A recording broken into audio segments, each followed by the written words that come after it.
Mitä sellaista sä tiedät mediasta, mitä me muut ei vielä tiedetä? No mä selkeästi tiedän aika paljon, miten kootaan yleisöä, mutta se kestää hirveän kauan aikaa. Ja se on ehkä se mun vinkki, että pitää olla aika kärsivällinen eikä odottaa niin yhdessä yössä tällaisia viraalimirakleita. Köyhät on ihan aliarvostettu joukko median kuluttajia ja selvää niin, että heille yhä enemmän suunnataan mediaa.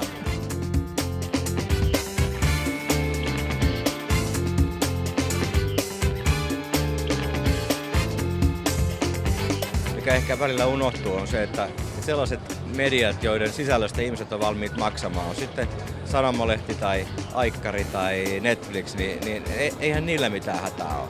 Eikä mediatalollakaan hätää, koska ne keksii sitten jotain muuta, josta media ei enää tuota. Mutta journalismissa mä oon aina välillä vähän huolissani, että meidän pitää niinku tosi aktiivisesti löytää uusia raha-ansaitamalleja, koska mainontaa mä en enää, sen varaan mä en enää laske.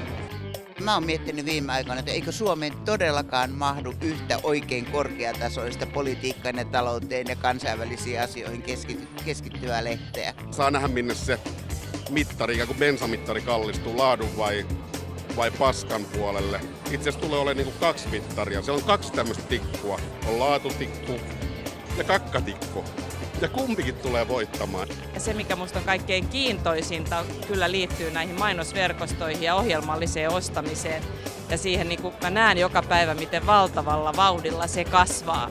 Ja mä uskon, että se tulee muuttamaan tätä markkinaa enemmän kuin me kuvitellaankaan nyt.